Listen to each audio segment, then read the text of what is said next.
please join me in the prayer of illumination.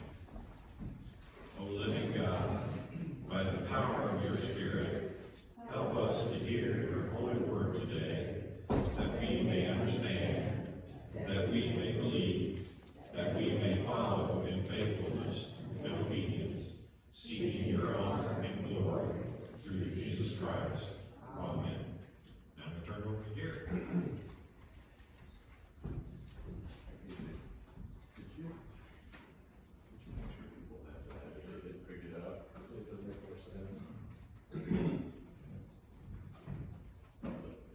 I'm sitting around a part of the Bible that we, most of us Protestants don't have. It's the Apocrypha, which was sacred scriptures between what we think of as the Old Testament and the New Testament. And so the Orthodox and the Roman Catholics, they still have that in their Bible. So this is what I used in seminary and in my work as a United Methodist minister all those years. And I don't think I'll hurt you here in the Presbyterian. I think it will be okay. I'll be kind. I think I can make it all right. But this Apocrypha has some interesting things in it that I was quite surprised about. So I'm passing this out because I'm pretty sure you haven't seen that. I also, I am retired from Chaddock. Some of you probably know that. I spent 32 years there, and though Debbie tried, she just couldn't get me perfected. And I thought, you know, I'm grown old, it's time for somebody else to have a turn at it. Now, she probably wouldn't agree with it quite that way, but anyway, it was time for a new person, and I'm real thrilled that Kyle Frericks is, Kyle Frank, Kyle is now our chaplain there. And so that's really good. But Ron called me and said, would you come and preach? And though I'm retired, I'm probably flunking retirement because I'm working way too much and I'm not having enough fun. However, I heard from almost everybody who's retired, well, that's the way it is, fella. You're going to have to watch it or you're not going to be able to really do the things you want. But when Ron asked, I'm going, oh, Ron, I don't know, I kind of want to take a break, but you're a good guy, and this congregation is a really good congregation. I enjoy coming out here. And besides that, Ron, if I mess it up, I'm guessing they won't ask me back, and that'll be okay to you too. I don't want to offend them or do anything terrible to them, but I guess I can live with it. But when Ron said he was going to see his granddaughter in band, I'm going, oh, now I really have to. Because 2 weeks ago, Saturday, I was in the Marching Alumni, some of us call it Fossil Band. Yes, thank you, he said that. The band, oh my, it really starts to hurt now when you're older. If you would just try walking and smashing a big piece of metal on a trombone player, just try smashing that into your face and get sound out of it. It's not easy the older you get, but I do it anyway because I'm a stubborn male, and I'm thinking I'm going to keep doing this. The march from Cranor to the stadium, and it was kind of a zigzaggy thing on bad streets, about did me in. I was looking for the golf cart that was following up, and there was none.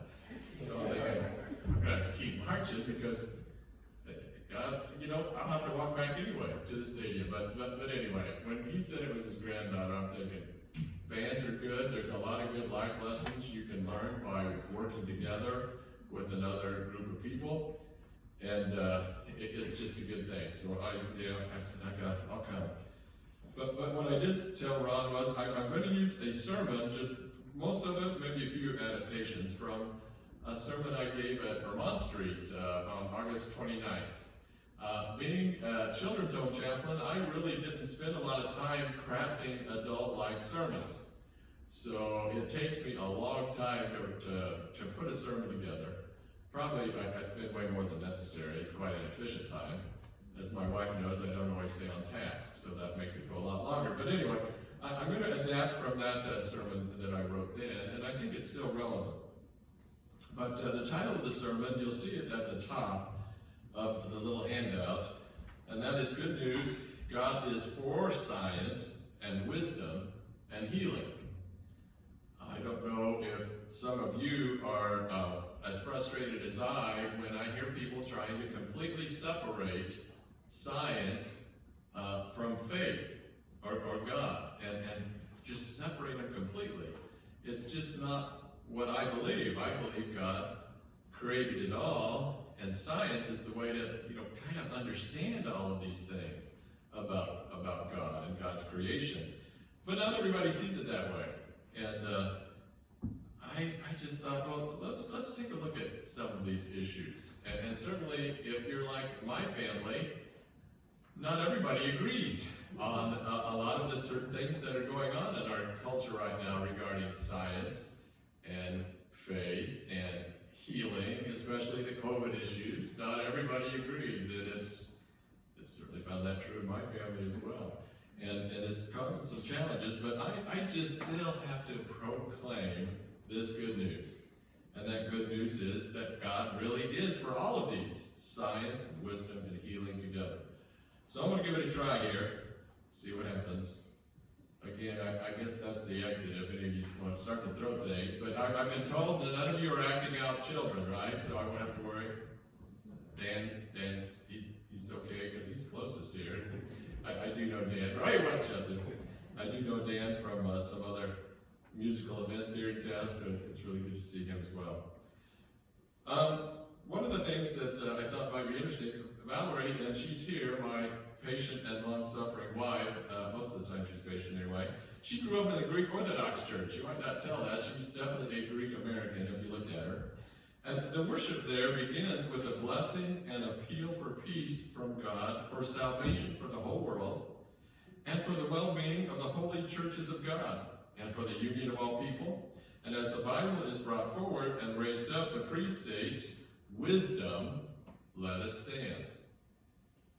And that's before both the epistle and the gospel readings, and the priest then entreats the congregation again. Wisdom, the lesson is from, and then tells what the Bible passage is, let us attend. God is for wisdom, and we are to attend to it, to pay attention to it.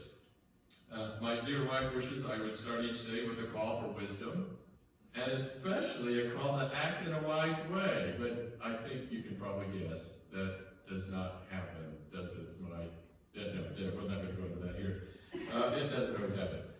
But I'm still pursuing that and praying for God's wisdom and peace for all the decisions I have to make. If you're like me, though, I want to figure things out, and I want there to be a very just simpler cause and effect to everything. Do you ever get into that? For example, eating well and exercise equals good health and long life. That's what I'd like to see happen.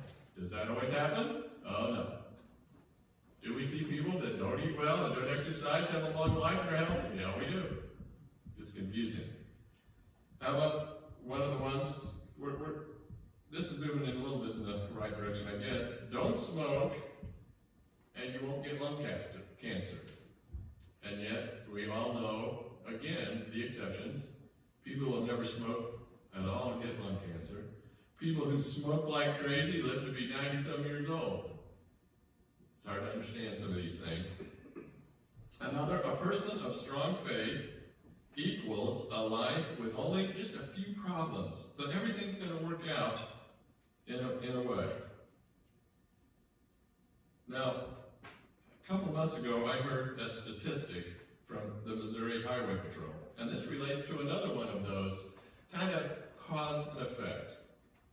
If you wear a seatbelt and you follow the traffic laws, everything's going to be all right. You're going to be okay.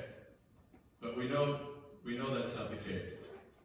That's not fully true.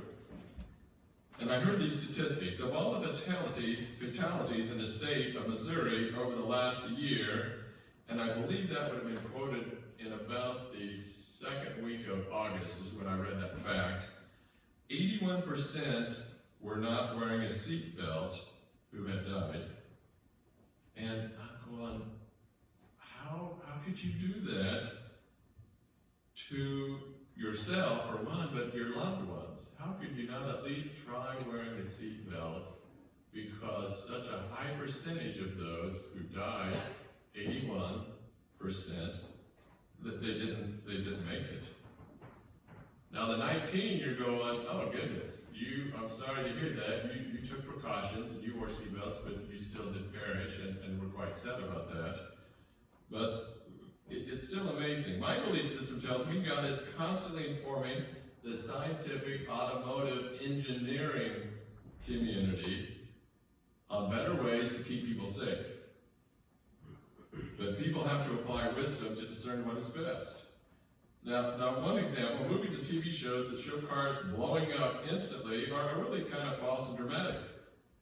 Because some of the people that don't want to wear a seatbelt say, I got to be able to get out of the car or I'm going to burn up. In fact, 0.5% of all traffic accidents involve fire or water. That's 0.5%. Tiny amount. You need that seatbelt and other safety features in a vehicle so that you can survive that initial impact, so you can get out of the car before anything else happens, but it's probably not going to. But even with that, people still make choices that I think are not in their best interest. Science and wisdom and healing. And I'm sure I'm trying to cover way too much, and I'm gonna watch, and I'm looking at that clock. I don't think Ron goes terribly long, and I don't want to be terribly long, so I'm gonna try to be careful. But and I resist just hearing somebody tell me definitions. I don't like that, but here I go. I don't always follow my own desires here. Because I really wanted to equate wisdom and science. But we know that they're not quite together. I think they're biological siblings, and I often at Chaddock in the fall would talk about all the passages about how God wants us to seek wisdom. It's in a lot of scriptural passages. And so I would tell the Chaddock students that this is what God wants for you, to become wiser, to do your studies. This is a new year. Rededicate yourself to being a better student. But what I know is they're not exactly the same. They're not exactly the same. Wisdom is looking at the greatest good for the most people, for the greatest number of situations, without selfish desires. Most of us can handle that, can we? Wisdom is morally grounded and helps you figure out the right thing to do in a complex situation. Oh, I hate it when these are read to me, but hopefully you can get enough of those phrases. Wisdom can be seen as weighing information and then making decisions that will make your life and the life of those around you better. Again, it seems like kind of common sense, doesn't it? To do those things. Wisdom pursues truth and a general willingness to cooperate and to have compassion for others. That's an important part of wisdom. And wisdom may force one to consider the perspectives of those you disagree with. Whew, that was a hard one. I don't like that one all the time. Sometimes it's even right there in my kitchen table. This person's very close to me. And other times it's a lot of other people in situations, family or friends. Now, science is the pursuit of an application of knowledge and understanding of the natural and social world following a systematic methodology based on evidence. Boy, that's a lot of words, isn't it?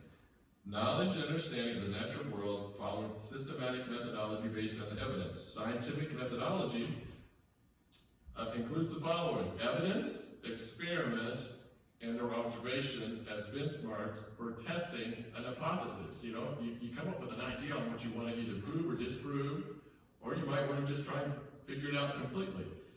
And then other scientists have to replicate what you've said is correct. Now, I was just, in this morning's newspaper, there's an article in an agricultural magazine special. Did any of you see that yet this morning? And I really enjoyed, I have a lot of farm relatives. We're on the eastern side of the state, in the north central Missouri, where most of my farm relative folks are, but I really like some of the emphasis on how science is combined with agriculture to improve it. I didn't get a chance to read through all the 4-H things, but is there an Ellington 4-H group is it related to this church at all? I'm curious.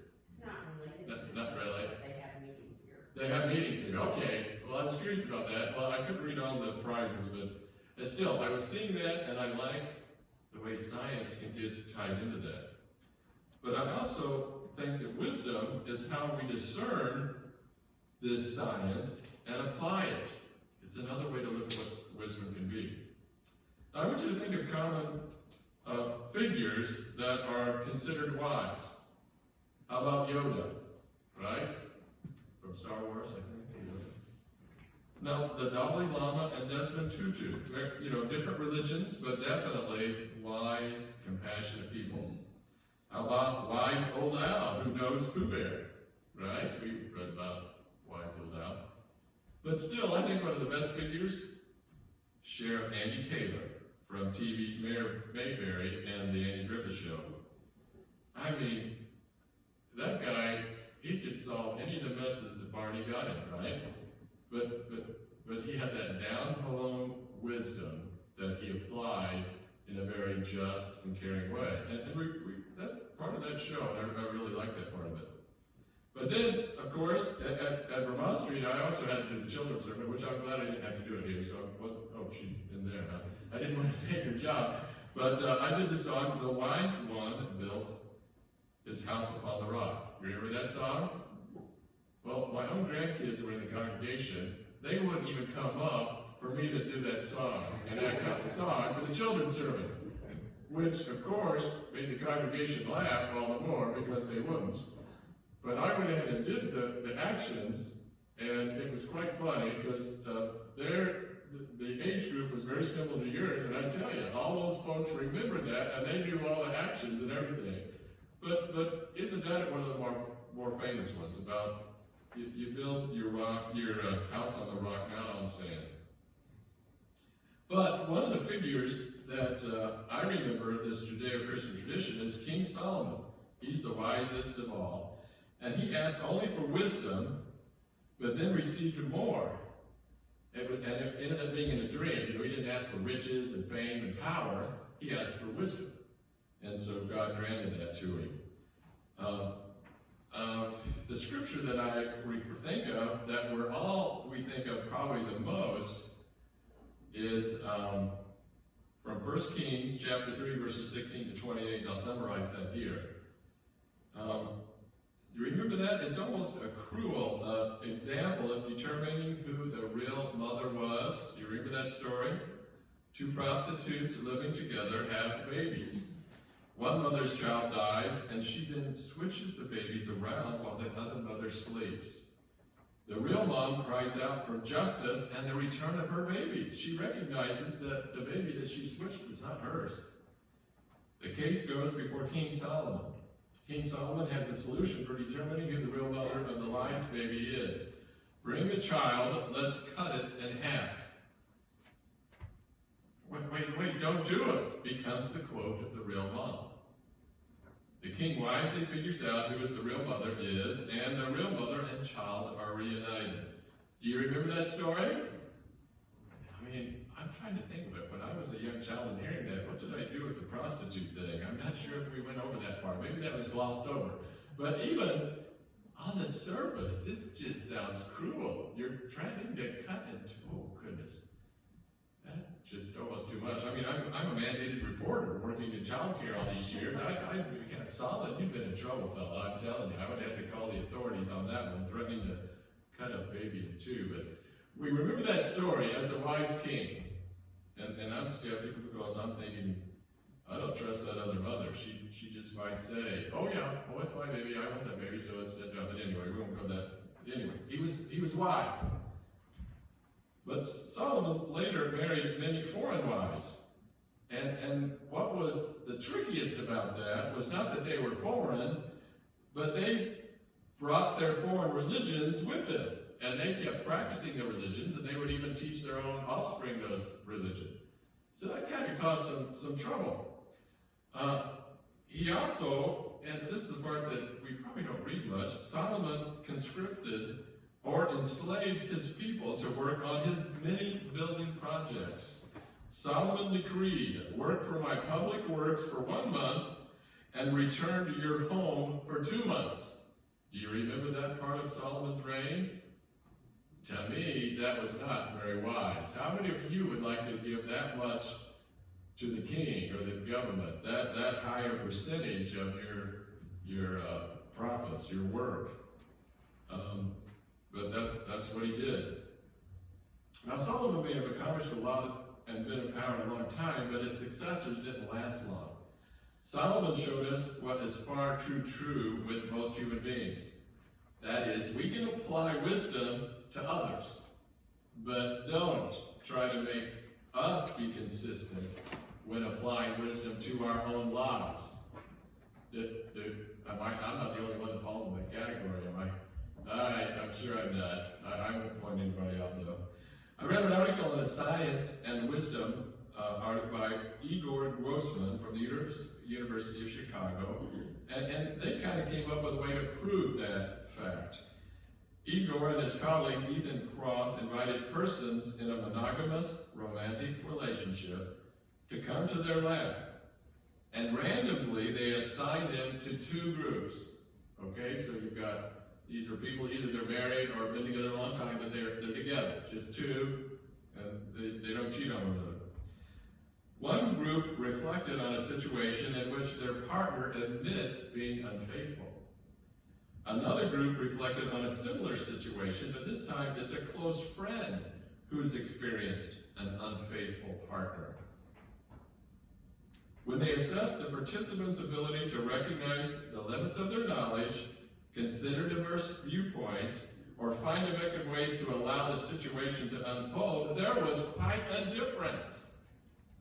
Can you imagine which ones were the most open to discussion and problem solving?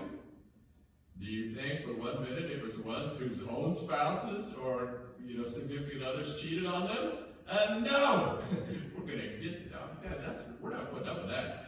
There was a lot of, they got excited and angry. But the group who, if they were just trying to give counsel to a friend who cheated, they were so much nicer. They were willing to find ways to try and solve the differences and make things better. They did it in a civil way. It is really hard to apply wisdom to our own life situations. And I'm really a good example, I'll share in a second of that. But this whole idea of statistics, that is trying to describe why a certain percentage of people have things happening to them and others don't. It's a really tough topic. Now, at the U of I really liked it. I started out in engineering, so I kind of liked the math and sciences better anyway. Then felt a call to ministry and transferred to psychology and kind of religious studies minor. But so I did like the sciences, I did like math, so I like statistics. But how many times during my career working with the traumatized youth and children did I say something to this effect?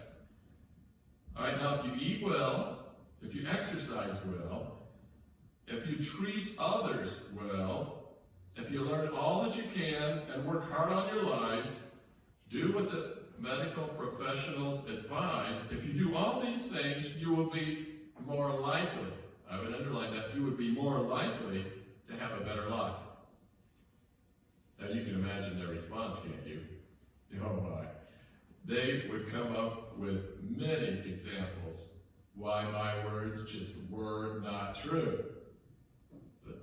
And then I would have to admit, I'm just so sorry about the situations that have occurred and that you know about. I am convinced fully that God doesn't want it to be that way, and God's working hard to influence people so that it doesn't have to continue that way. But yes, these exceptions happen. And I still hold fast to the assurance God's wanting to be with you through those rough times, or God's sending people to be with you. Or God's influencing all kinds of people to make this world a safer, better place where healing's going to occur. But it doesn't always work. If you're like me again, and certainly like those kids, we want a more simple cause and effect world. If we do this, then this is going to happen. So, I'm going to watch this time here and skip a couple paragraphs. Most of us really know examples of people, that even healthy people getting very sick or dying of COVID. So many unfair and inconsistent outcomes have happened. Really sick people have a light case, healthy people end up dying. And statistics can describe many of the facts, but oh, how all those statistics, because it's science, they keep changing. They keep learning more and new things as this whole thing keeps developing. So it is really, really difficult. I had a similar thing. My brother died of a brainstem stroke about 5 years ago. Now, he knew things that he was doing that wasn't healthy, but he wasn't terribly unhealthy. He was exercising and eating well. And for a while, I would look at somebody going and really be judgmental and think, oh my gosh, how is that person even alive with how, they were smoking, they were super overweight, and they were alive. You go, how on earth can that be happening when I lost my brother to this brainstem stroke? And so we struggle with that as humans. And so in my mind of pure thinking, I know the statistics. I know you're less likely if you're doing better health-wise in your habits. You're less likely to die younger. But it's not an assurance. God and the people God sent to my life helped me get through some of that difficulty. But I want you to take a look. I was really shocked. If you'll take a look at this handout on the Apocrypha from Sirach. Remember, this is, well, I already mentioned that. So it's kind of in the wisdom literature part. And when I read it, I'm going, I can't believe this is considered sacred. Just because it just seems so obvious. Honor physicians for their services, for the Lord created them. For their gift of healing comes from the Most High, and they are rewarded by the King. The skill of physicians makes them distinguished, and in the presence of the great they are admired. The Lord created medicines out of the earth, and the sensible will not despise them. Was not water made sweet with a tree in order that its power might be known? And he gave skill to human beings, that he might be glorified in his marvelous works. By them the physician heals and takes away pain. The pharmacist makes a mixture from them. God's works will never be finished, and from him health spreads over the earth. My child, when you are ill, do not delay, but pray to the Lord, and he will heal you. Give up your faults and direct your hands rightly, and cleanse your heart from all sin. Offer a sweet-smelling sacrifice and a memorial portion of choice flour, and pour oil on your offering, as much as you can afford. Then give the physician his place, for the Lord created him. Do not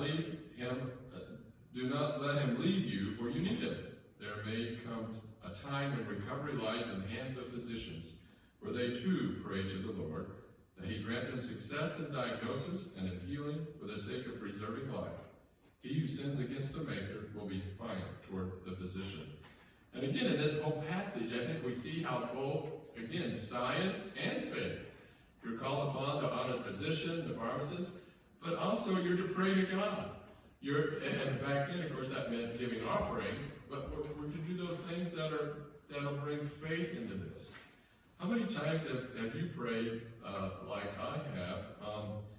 God, we know this is a tragic and difficult situation. We just pray that the medical professionals would all come together and bring about the most positive outcome in this situation. I mean, how many times have you prayed that?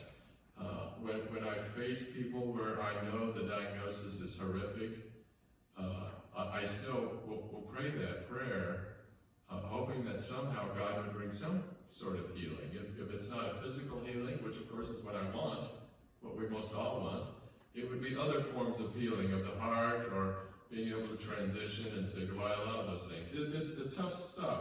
But I like this passage because it honors the wisdom and the healing in a lot of different ways. Now, it's too bad I couldn't apply that to my own life. I was one that I was told that, Gary, with your leg, your knees, the way they're behaving, you need to stop doing these exercises, playing basketball, the main one. You need to stop doing that, or you're not going to have knees that work in a very short time. Now, was I wise enough to take that scientific advice from a medical professional? No, I was not. I like to play basketball. It was not as boring in some of the other exercises. I mean, I kind of like to swim, and I liked to ride the bike back then, but I didn't want to do it. It's too boring. I'm going to go play basketball.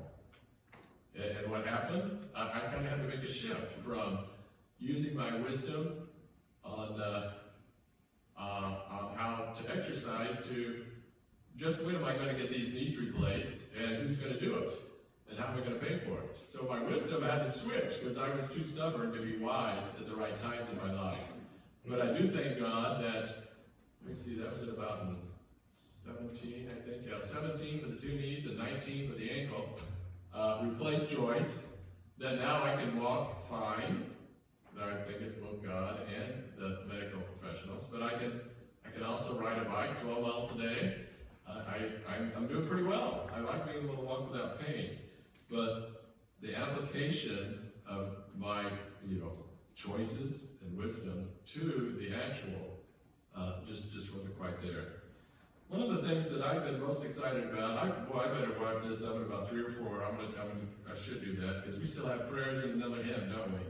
All right, I'm on to it. One of the things that I really read about in Time magazine was the mRNA technology, which was first discovered in 1961, a long time ago. mRNA is the more effective, the active counterpart outside our cells, our body cells, than what DNA is, which is less changeable, and it's inside the cells. Now, I realize I'm a retired chaplain, not a medical professional, so this might not make any sense at all. But this stuff was exciting to me as I learned about it, because what they were doing with it 15, 20 years ago, they were applying it to cancer treatments. And I'm going, oh my gosh, another tool to fight cancer. I was really excited, and I've been kind of following the results of that. Very excited about it. So this started in 61, and then it really started developing a lot more in the last 15 to 20 years. Well, maybe somebody of you know what's going on here. That is some of the technology that's been used for vaccines, for some of these vaccines. And a lot of us thought that this was really new, risky, and too fast. And I'm going, well, part of me feels that way too. This is safe, it's going so quickly, but another part of me going, wait a minute, God's been a part of this, from my viewpoint, some others might not agree, God's been a part of this technology since 61. And God's been applying it to the healing of cancer patients for the last 15 or 20 years. I was excited as could be, but not everybody else is. And I recognize that, and I have to respect that. I have to respect it every time our family gets together, because we got some people that differ on this. But I still want to bring the good news to you, and that is, I think God's a part of this science, and God's obviously a part of our faith. God's a part of healing. And that's the good news that I want to keep bringing back to you. Back to my seatbelt illustration, I look at Consumer Reports, and I can barely keep track of all those safety features now that are on vehicles. Have you noticed that? There are 3 letters, VSW, blind spot warning, HEB, pedestrian things. Oh my God, where's that HEB? Anyway, there's all kinds of safety things, airbags, seatbelts, all this stuff has been developing over several years.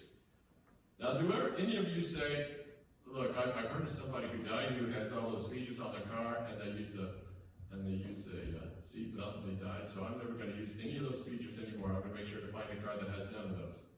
I don't think we're going to, are we? We're going to try to find the safest ones. We're going to trust.